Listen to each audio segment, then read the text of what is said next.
Salut, je suis Christelle Lissy, la chaîne Académie de la Nouvelle Conscience, dans la nature, avec un peu de vent autour de moi, donc je vais essayer de parler fort. Le sujet ici maintenant, c'est qu'est-ce que l'interprétation? Alors, c'est ma conscience, mes expériences, chacun en fait ce qu'il veut, bien évidemment, c'est ma vérité que je partage. Si cette vidéo vous plaît, pensez au petit pouce bleu, c'est très important. Alors, l'interprétation, c'est quoi selon moi?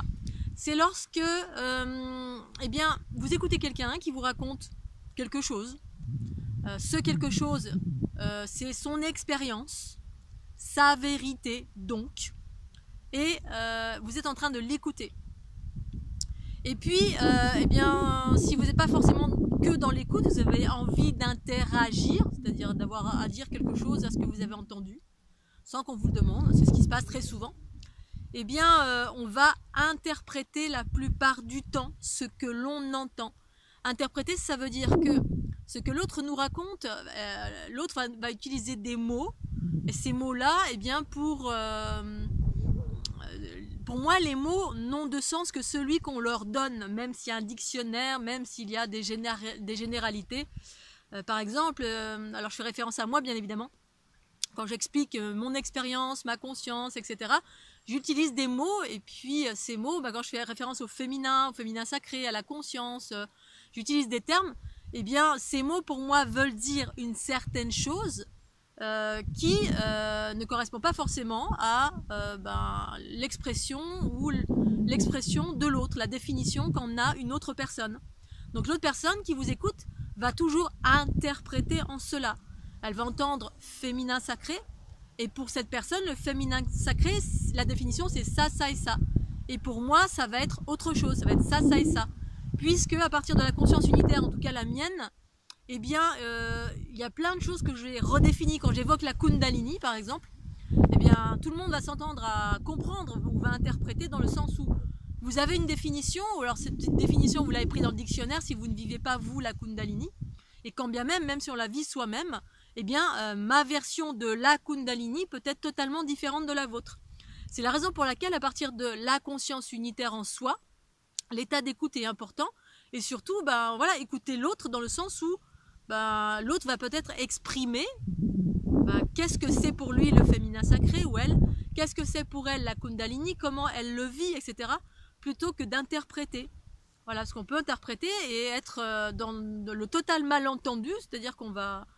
Ce qu'une personne va chercher à nous dire, ou va nous dire, eh bien nous, on va l'entendre et l'interpréter avec nos connaissances, nos croyances, nos expériences propres. Si on a lu des bouquins, si on s'est référé à ce qu'on nous a expliqué de ce qu'était le féminin sacré, ou la conscience, ou la Kundalini, ou je ne sais pas quoi, ou même si on vit soi-même la Kundalini et quelqu'un d'autre vous parle de sa Kundalini, tant que cette personne ne vous a pas expliqué clairement de quoi il s'agit, eh bien, il est intéressant d'être à l'écoute et de ne pas interpréter avec mes croyances, mes connaissances, quelles qu'elles soient, ou mes expériences. Et donc, c'est souvent pour ça qu'il y a des malentendus entre les individus. On va rebondir, on va dire oui, mais tu sais, là, machin, ce que tu dis, bon. Dans une conversation qui serait fluide et équilibrée à partir de la conscience, en tout cas en ce qui me concerne, quand j'écoute quelqu'un, eh bien, je demande toujours de définir ce qu'il entend ou ce qu'elle entend par. Si quelqu'un me parle du féminin sacré sans m'exprimer ce que c'était pour lui ou pour elle, ou la Kundalini, ce que c'est pour toi exactement, eh bien, je vais lui demander pour être sûr de bien comprendre. Et souvent dans mes conversations, que ce soit par mail ou par chat, quand j'ai un échange avec quelqu'un, je demande toujours qu'est-ce que tu entends par. Voilà, pour être sûr de bien comprendre et de ne pas interpréter. Et en fait, la plupart du monde, on va dire d'une façon générale, on interprète tout le temps. Et du coup, on communique pas vraiment. on croit avoir compris quelque chose, on ne demande, on pose pas de questions pour en savoir plus si l'autre n'a pas formulé. Et donc, on interprète. Parce qu'on a tous une connaissance, une expérience, une définition différente pour un même mot. Même s'il y a un dictionnaire, même si voilà, chacun vit des expériences. Et en plus, avec l'avènement de ce changement, de cette ère du Verseau, il y a une multitude de choses qui sont nouvelles. Eh bien, moi j'emprunte des mots qui existent bien évidemment. Au début, j'empruntais des mots quand quand j'ai voulu faire des conférences sur la fleur de l'unité, c'était la fleur de la déesse androgyne d'abord, et ensuite la fleur de l'unité. Personne ne connaissait ce terme, ce mot, etc. Et du coup, ça intéressait personne. Donc à un moment donné, il a été nécessaire de donner un point de référence, notamment la fleur de vie, pour que ça intéresse potentiellement quelqu'un. Parce que tant qu'on n'est pas dans l'unité, on ne pose pas des questions aux gens, on se réfère à ce que l'on connaît. Donc ce que l'on connaît ou ce que l'on recherche. Si vous recherchez le bien-être, l'harmonie, le féminin sacré, etc., voilà, il faut utiliser ces mots-là. Et ensuite, eh bien, j'exprime quelle est ma version. Parce qu'en fait, tout est nouveau. Moi, à partir de ma conscience unitaire, j'avais plein de choses nouvelles qui est une redéfinition de ce qu'est l'empathie, une redéfinition de ce qu'est le matriarcat, une redéfinition de ce qu'est la Kundalini, une redéfinition... Bref, tout était une nouvelle expression parce que l'évolution, c'est ça. Et quand vous rencontrez un être qui vient d'une autre... un extraterrestre, imaginons, qui vient d'une autre planète, s'il a envie de communiquer avec vous, bien évidemment, il n'y aura pas les mêmes mots, ni le même langage, ni les mêmes expressions, ni rien. Donc il faut bien... La communication, comme ça, c'est être vraiment à l'écoute et ne pas interpréter, c'est poser des questions. Et puis, voilà, si quelqu'un vient vers vous, vous parle de la fleur de l'unité, et puis cette personne vient d'une autre planète, si vous vous référez toujours au connu, vos croyances, vos expériences à vous, c'est-à-dire vous tirez la couverture sur vous en disant « Ah, mais non, mais c'est ça, moi je connais ça ». Et vous vous ouvrez pas, c'est-à-dire l'ouverture, c'est l'état d'accueil et le questionnement. Qu'est-ce que tu entends pour ouvrir le champ aux nouvelles expressions d'une même chose, parce que sur notre planète, il peut y avoir des arbres, il peut y avoir aussi des manifestations de Kundalini, il peut y avoir des notions relatives au matriarcat, sauf que l'être que vous allez rencontrer ne va pas utiliser forcément les mêmes mots, bien évidemment, ni la même définition. Qu'est-ce que c'est pour toi la Kundalini? Ah moi je le vis comme ça, comme ça, comme ça, comme ça. Donc c'est ça aussi la communication pacifique et être à l'écoute et bien communiquer. C'est être d'abord à l'écoute et demander à l'autre ce qu'il entend à chaque fois par qu'est-ce que tu entends par ça, ça et ça pour être sûr de bien comprendre et ne pas tirer la couverture sur soi et ne pas combattre et ne pas pas toujours chercher les rapports de force en interprétant ou en disant oui mais moi c'est ça, c'est ça, c'est ça ou en jugeant tout de suite l'autre. Voilà, je dis 3 mots pour exprimer mon parcours. Moi, quand quelqu'un m'exprime son parcours, m'explique, j'écoute. Je ne vais pas rebondir pour dire voilà, moi c'est ça, ça, ça et ça, parce que je suis à l'écoute. Si quelqu'un vient vers moi pour me parler de son expérience, c'est son expérience. Et je n'ai pas à juger celle-ci, ni à l'interpréter. Mais voilà, c'est toute une évolution de la conscience humaine, que d'ouvrir vers tous les champs des possibles, de s'ouvrir à un aspect pacifique de chaque chose, d'arrêter le jugement systématique sur tout, de ramener tout à soi systématiquement en dénigrant l'autre ou en jugeant l'autre ou en disant moi ce que je fais c'est bien et lui ce qu'il fait. Là récemment je parlais d'ancrage ou quelqu'un me parlait d'ancrage, je lui disais mais voilà sa façon de faire, elle s'ancre comme ça, comme ça, comme ça. Non, c'est pas comme ça qu'on s'ancre, c'est comme ça. Et ça moi je peux plus, quoi, je peux plus, c'est pas possible.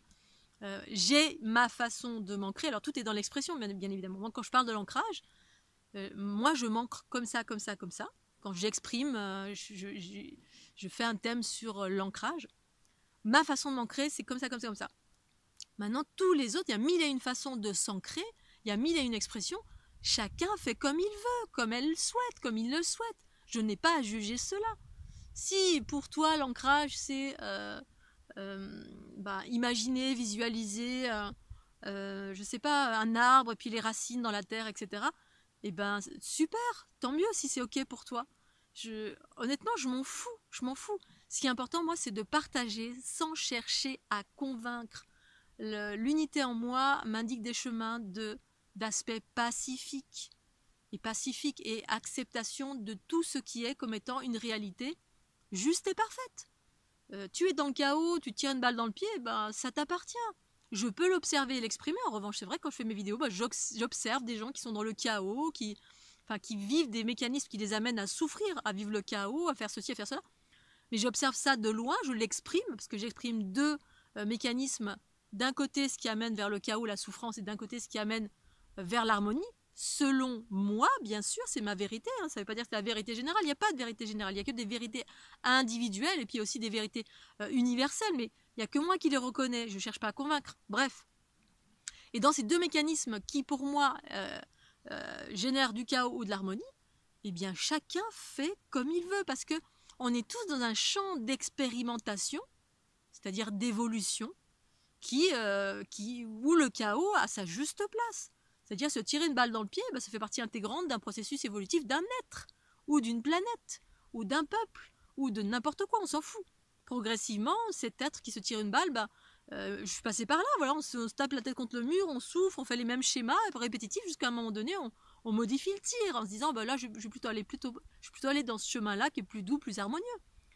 Donc qui je suis pour juger? Je ne suis pas là pour juger. En revanche, j'exprime pour ceux qui cherchent l'harmonie, bien évidemment, c'est mon rôle en qualité d'enseignante, de partager ma conscience, et bien de dire voilà comment je fais, voilà quel est le mécanisme, les mécanismes selon mes expériences et ma conscience qui amènent vers le chaos, et voilà ceux qui amènent vers l'harmonie, en tout cas pour ma part, c'est ma vérité. Et comme d'habitude, une vérité partagée, chacun en fait ce qu'il veut. Je cherche pas à convaincre ni à dire que toi, ce que tu fais, c'est pas bien. Par contre, effectivement, je peux l'observer que une personne, elle a un comportement qui l'amène à souffrir, mais ça fait partie intégrante d'un processus évolutif de cette personne que de souffrir. Voilà, donc si une personne de s'ancrer, elle le fait comme ça, comme ça, comme ça, et que moi je fais comme ça, comme ça, comme ça, c'est juste et ok. Maintenant, si cette personne vient vers moi parce que sa façon de s'ancrer ne lui convient pas et qu'elle me demande des conseils, je vais lui dire comment je fais, c'est tout, et qu'elle essaye. Parce que je ne détiens pas la vérité, je détiens une vérité qui est la mienne, qui peut te convenir, vous convenir, ou pas. Parce qu'il y a mille et un chemins pour aller vers le bien-être, la guérison, vers le déploiement des potentiels, vers l'harmonie, vers quelle que soit la chose que vous cherchiez. Donc, s'il vous plaît, arrêtez de juger. Même si moi, je le fais encore peut-être par mégarde, je ne fais pas exprès. Je suis sur un chemin évolutif comme tout ce qui existe. Je partage ma vérité, ma réalité, sans chercher à convaincre. Voilou. Donc, interprétation aussi.